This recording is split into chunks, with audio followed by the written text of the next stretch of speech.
Hi friends, welcome back to our channel. இந்த video Thursday அன்றைக்கி எடுத்தது. அன்றைக்கி வந்து ஒரு டிஸ்பேட்ச்க்கு போயிருந்தோம்.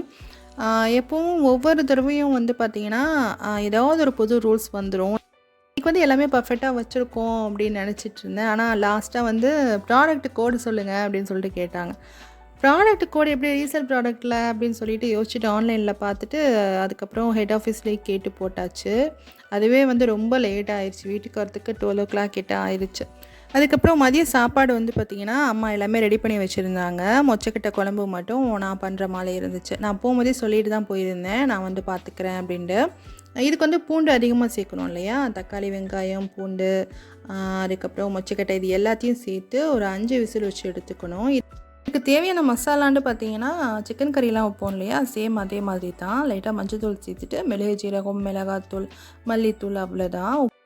இந்த குழம்புல வந்து காரத்துக்கு மிளகாத்தூளோட மெழுகுத்தூள் தான் அதிகமாக சேர்ப்போம். ஏன்னா மொச்சக்கட்டை வந்து வாய்வு இல்லையா? அதனால் கேஸ் ட்ரபிள் வராமல் இருக்கணும் அப்படிங்கிறதுக்காக கொஞ்சம் மெழுகுத்தூள் தான் அதிகமாக சேர்ப்பேன். அதுக்கப்புறம் இதுக்கு பொரியல்லாம் எதுவுமே பண்ணலை. அம்மா கீரை பண்ணி வச்சுருந்தாங்க. அதுக்கப்புறம் நான் அப்பளம் மட்டும் பொரித்து எடுத்துக்கிட்டேன். மொச்சக்கட்டை நல்லா வெந்ததுக்கப்புறம் லாஸ்ட்டாக கத்திரிக்காய் போட்டு ஒரு கொதி வச்சு இறக்கிட்டேன். மொச்சக்காவாக இருந்தாலும் சரி, இல்லை கறி குழம்புலலாம் கத்திரிக்காய் சேர்ப்போம் இல்லையா? அந்த மாதிரி சேர்த்தோம் அப்படின்னாலும் எடுத்து சாப்பிட்ற மாதிரி வேக வச்சுக்கோ அப்படின்னு சொல்லுவாங்க. ஆனால் அன்றைக்கி கத்திரிக்காய் போட்ட அடுத்த நிமிஷம் பார்சல் ஒன்று டெலிவரி ஆயிருந்துச்சு. சரின்னு சொல்லிவிட்டு அதை வாங்க போயிட்டு சுத்தமாக அடுப்பில் வந்து குழம்பு கொதிச்சிட்ருக்கதே மறந்துட்டேன். வந்து பார்த்தா கத்திரிக்காய் நல்லா வெந்திருந்துச்சு. அதுக்கப்புறம் தேங்காய் சேர்த்துட்டு புளி தண்ணியை சேர்த்து ஒரு கொதி வச்சு இறக்கிட்டேன். தேங்காயில் வந்து ஒரு துண்டு மஞ்சள் போட்டு அரைச்சிருந்தேன். மஞ்சள் தூள் வந்து முடிஞ்சிருந்துச்சு. எப்போவும் வந்து வீட்டில் தான் ரெடி பண்ணுவோம். எல்லா பொடியுமே வந்து மஞ்சள் தூள் மட்டும் இல்லை, மிளகா, மல்லி எல்லாமே வந்து வீட்டில் அரைக்கிறது தான்.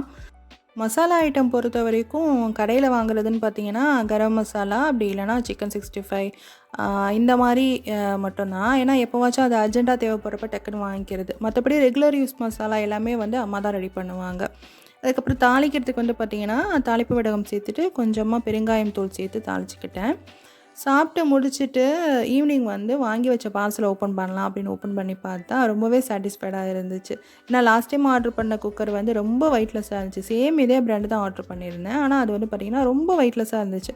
நம்ம தாளிக்கிறப்பவே வந்து கருகிரும் போல், அந்த அளவுக்கு வந்து ரொம்ப வெயிட்லெஸ்ஸாக இருந்துச்சு. ஆனால் இது வந்து பார்த்திங்கன்னா ரொம்ப நல்லா குவாலிட்டியாக இருந்த மாதிரி இருந்துச்சு. அதுக்கப்புறம் ஒரு டிஷர்ட் வந்து ஆர்டர் பண்ணியிருந்தேன். எப்போவும் ஜென்ஸ் ட்ரெஸ் வந்து பார்த்திங்கன்னா அஜியோவில் அப்படி இல்லைனா மின்ட்ராவில் தான் ஆர்டர் பண்ணுவேன். அதில் வந்து சைஸ் நான் பார்த்தது கிடைக்கல. அதனால சேம் அதே பிராண்ட் வந்து இதில் கிடச்சிச்சு. அதனால் வந்து ஆர்டர் பண்ணியிருந்தேன். சேல் ப்ராடக்ட்லாம் நம்ம அன்பாக்சிங் எடுத்து தானே ஓப்பன் பண்ணுவோம். ஆனால் இதுக்கு அப்படி தேவைப்படாது இல்லையா? அதனாலேயே டக்குன்னு ஓப்பன் பண்ணிடுவேன். அப்படி தான் ஒரு தடவை ஸ்லிப்பர் வந்து ஆர்டர் பண்ணியிருந்தேன். அது வந்து சைஸு கரெக்டாக இல்லை அப்படின்னு சொல்லிட்டு ரிட்டன் அனுப்புகிற மாதிரி ஆயிடுச்சு. நல்ல வேளை அது வந்து பாக்ஸில் இருந்ததுனால தப்பிச்சிட்டேன். ஆனால் அதுக்கப்புறத்துலேருந்து வந்து பார்த்திங்கன்னா எந்த பார்சலாக இருந்தாலும் ரிட்டன் அனுப்புகிற மாதிரி இருந்தால் என்ன பண்ணுறது அப்படின்னு சொல்லிட்டு ரொம்ப கேர்ஃபுல்லாக ஓப்பன் பண்ணுறது.